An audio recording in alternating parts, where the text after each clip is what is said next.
À l'instar de nombreuses personnes, j'ai regardé le premier épisode de She-Hulk la semaine dernière avec, comment dire, des attentes plutôt modestes. En gros, je m'attendais à ce que la série ne soit qu'un autre produit télévisuel Marvel médiocre, écrit et tourné aussi rapidement et économiquement que possible pour maintenir le flux de contenu avec de piètres tentatives d'humour spirituel et une dose supplémentaire de plaintes sur la stupidité et la médiocrité générale des hommes. Eh bien, c'est exactement ce que nous avons eu. Je pense qu'une scène particulière vers la fin du premier épisode résume assez bien tout ce que les scénaristes voulaient accomplir avec cette série. Je suis doué pour contrôler ma colère. Je le fais tout le temps quand on me harcèle dans la rue et que des hommes incompétents m'expliquent mon propre domaine d'expertise, parce que si je ne le fais pas, on me traitera d'émotive, de difficile, où je pourrais littéralement me faire tuer. Parce que je le fais infiniment plus que toi. Mon Dieu, que peuvent-ils bien essayer de me dire ici? Aussi tentant soit-il de se moquer de She-Hulk pour son écriture médiocre, ses dialogues gênants, ses effets spéciaux flasques, sa politique de genre appuyée, son jeu d'acteur amateur, son montage incohérent et son rythme terrible, mais ne vous inquiétez pas, j'y reviendrai dans une autre vidéo. Je voulais en réalité utiliser cette série pour quelque chose de positif pour une fois. Car plus j'y pense, plus je réalise que c'est fondamentalement un exemple parfait de comment ne pas structurer une histoire et comment ne pas développer un protagoniste. Alors pourquoi ne pas en faire une expérience d'apprentissage pour nous tous? Prenez vos stylos et vos cahiers, chers spectateurs, car c'est l'heure de la leçon. Aussi difficile que cela puisse être à croire, il est en fait possible de faire fonctionner la fameuse tirade de Jen dans son contexte. Mais le problème de cet épisode est double. Premièrement, il ne nous montre aucune des choses dont elle se plaint, et deuxièmement, il ne parvient pas à établir Jen comme un personnage sympathique et attachant dont on se soucie. Les scénaristes voulaient un grand moment émotionnel avec cette scène, mais ils étaient soit incapables, soit peu disposés à nous donner la mise en place nécessaire pour que ça fonctionne. Explorons donc comment et pourquoi ils ont échoué, et comment ils auraient pu faire mieux. Les problèmes commencent dès la première scène, où Jen répète un discours qu'elle s'apprête à prononcer au tribunal, et où ses deux collègues l'écoutent. Naturellement, sa compagne féminine déborde d'éloges. Cette fille ne peut tout simplement pas dire assez de bien d'elle, au point que cela devient presque gênant à regarder. Mais faites attention à cette scène 007, car c'est la toute première fois que nous rencontrons notre protagoniste. C'est la première chance que nous avons d'évaluer son comportement, sa personnalité, ses manières, et même son environnement de travail. C'est ici que les scénaristes doivent l'établir comme quelqu'un de sympathique, de relatif, quelqu'un en qui le public peut s'investir. Mais comment faire cela? Lui donne-t-il des dialogues percutants?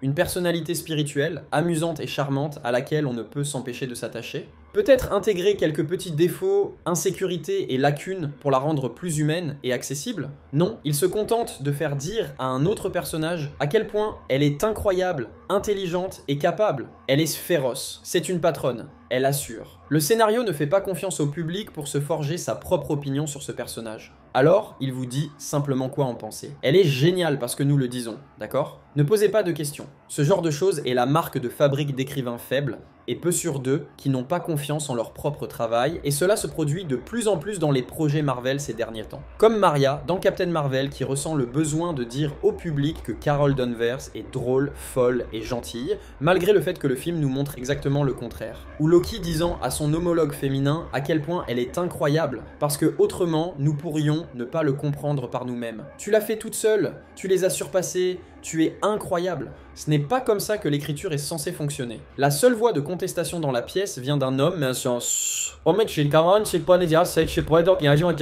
ce n'est pas grave, car il est rapidement réduit au silence et renvoyé la queue entre les jambes. Oui, c'est bien une série Marvel. Mais prenons du recul par rapport à cela et réfléchissons à ce que cela fait pour le développement du personnage de Jen et cette scène si importante plus tard dans l'épisode. Ce que cela me dit, c'est que Jen a déjà le contrôle ferme de sa vie, de son environnement de travail et des personnes qui l'entourent. Elle est capable de gérer rapidement et facilement les objections, les voix dissidentes et les défis à son autorité. C'est une bonne chose, n'est-ce pas? Pas vraiment. Gardez à l'esprit la conversation plus tard dans l'épisode où elle se plaint que les hommes remettent constamment en question son jugement, la freinent et rendent généralement sa vie si difficile qu'elle doit constamment contenir la rage qui monte en elle. Cela nous dit une chose, mais l'épisode lui-même nous montre exactement le contraire. Elle gère facilement, elle écarte les doutes de son collègue masculin et le renvoie sans la moindre difficulté, et rien n'indique qu'elle soit particulièrement dérangée par cela. Au contraire, elle semble légèrement amusée par toute la situation. Elle l'ignore simplement et retourne immédiatement à son bain d'éloge et d'adoration. C'est une véritable occasion manquée de développer de la sympathie envers le personnage. Imaginez la même scène où Jen récite sa grande plaidoirie finale, seulement pour que son partenaire masculin plus expérimenté la désavoue et déclare catégoriquement que c'est lui qui va la prononcer. Il pourrait être superficiellement poli et consolant, peut-être même lui offrir des platitudes peu sincères comme « tu n'es pas encore prête pour ça », mais avec une menace sous-jacente dans sa voix pour que nous sachions exactement ce qu'il fait et pourquoi. Nous verrions son excitation et son enthousiasme se transformer en déception écrasante lorsqu'elle réalise qu'elle a encore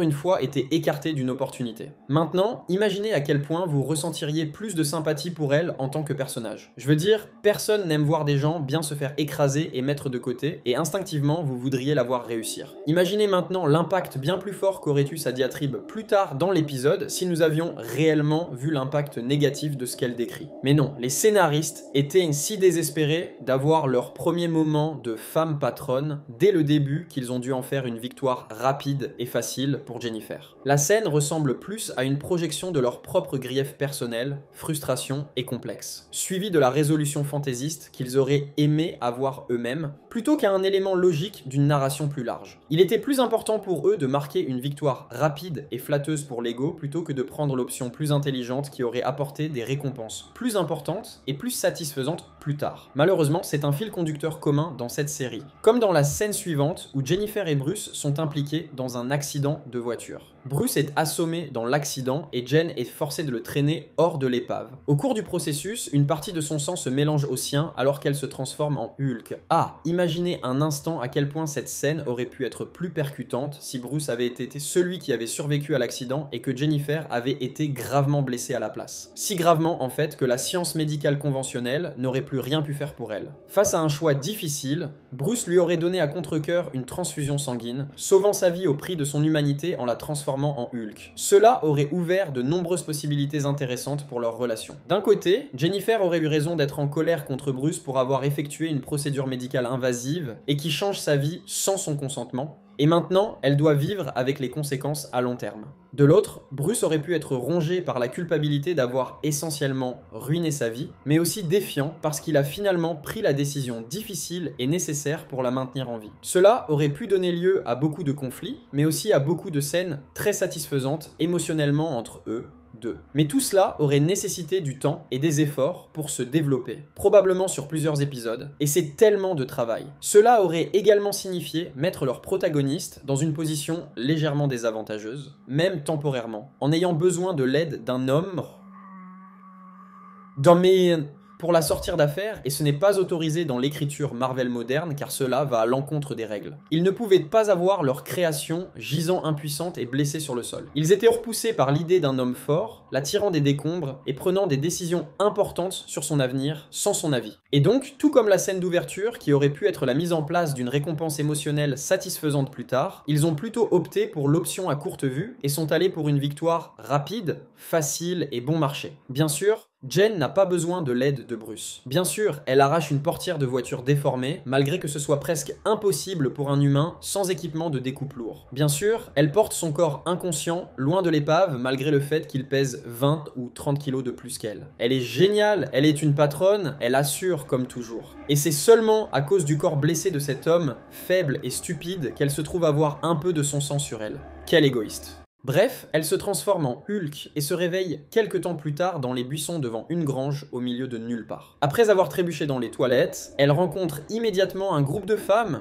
comiquement serviables, qui la barbouillent en de maquillage, la forcent pour à mettre des vêtements bon marché et l'envoient sur son chemin, seulement pour qu'elle tombe sur un groupe d'hommes maléfiques à l'extérieur. Je veux dire, je suppose qu'ils sont maléfiques parce que c'est clairement ce que le scénariste veut nous faire penser. Le problème est qu'ils ne font pas vraiment quelque chose de si mal. Je veux dire, ils montrent un léger intérêt intérêt pour Jen, qui n'est clairement pas intéressée, et quand ils insistent, elle se transforme en Hulk et manque de tout les tuer. C'est seulement l'intervention de Bruce au dernier moment qui sauve leur vie, et c'est tout. Le grand aboutissement ici est que Jen effraie un groupe de mecs qui normalement auraient été effrayants et intimidants pour elle, et dont le seul vrai crime était d'être un peu trop direct. Prenez un moment pour réfléchir à ce que cela représente vraiment en tant qu'élément logique d'une histoire plus large. Pensez à quel point cela aurait pu avoir plus d'impact si cela s'était produit plus tôt dans l'épisode, avant la transformation de Jen. Imaginez qu'elle rentrait chez elle après une journée pourrie au bureau, par exemple après avoir été écartée d'une grande affaire judiciaire, pour tomber sur des ivrognes qui commencent à la harceler.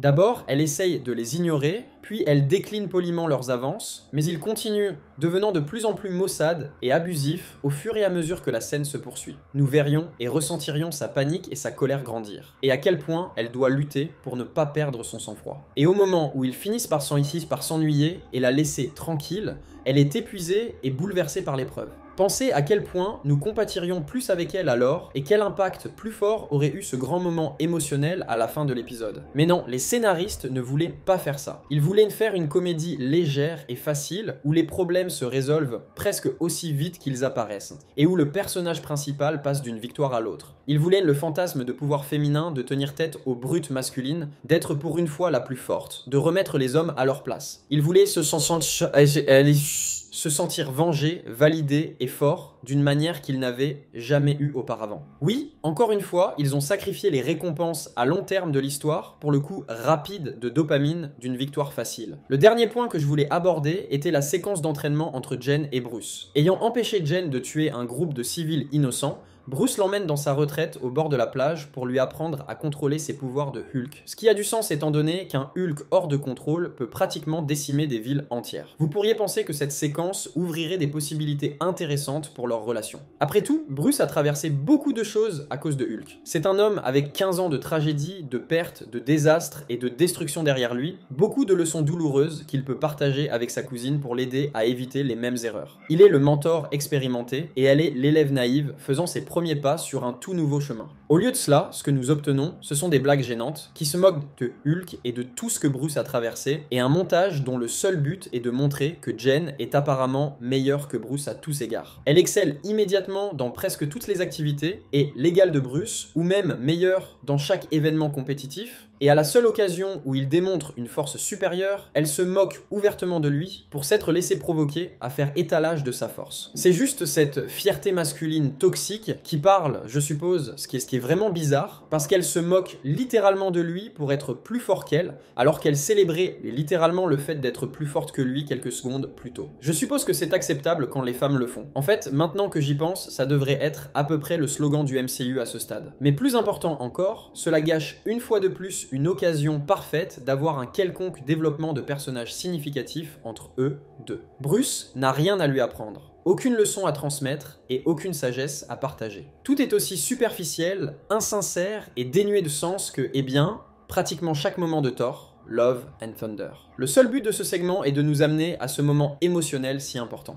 Maintenant, imaginez à quel point toute cette scène aurait eu plus d'impact si les scénaristes avaient fait tout ce que j'ai suggéré dans cette vidéo. Mais ils ne l'ont pas fait. Tout comme l'avocat masculin toxique, tout comme l'accident de voiture, tout comme les types ivres devant le bar, cet épisode consiste à faire traverser à Jen chaque situation sans aucune difficulté. Ce ne sont que des victoires faciles, des coups rapides de dopamine, la recherche constante de validation et de flatterie de l'ego. Ce que vous obtenez finalement, c'est moins une histoire avec une mise en place correctement construite menant à des récompenses satisfaisantes, et plus une sorte de séance de thérapie de groupe. Une chance pour les scénaristes de projeter tous leurs complexes, leurs griefs et leurs petites frustrations du premier monde sur un tas d'hommes de paille à l'écran qui peuvent être rapidement et facilement abattus par leurs personnages idéalisés d'auto-insertion. Il ne s'agit pas de raconter une histoire intéressante ou d'adapter fidèlement le matériel source, il s'agit de les faire se sentir mieux, de flatter leur ego, de valider leur choix de vie. C'est une écriture faible, bon marché et égoïste de la part de personnes qui ne peuvent pas ou ne veulent pas produire quelque chose de mieux. Mais hey, si vous avez le moindre intérêt pour le métier de la narration, alors She-Hulk est fondamentalement un exemple parfait de ce qu'il ne faut pas faire. Et dans ce cas, peut-être a-t-elle finalement une utilité après tout.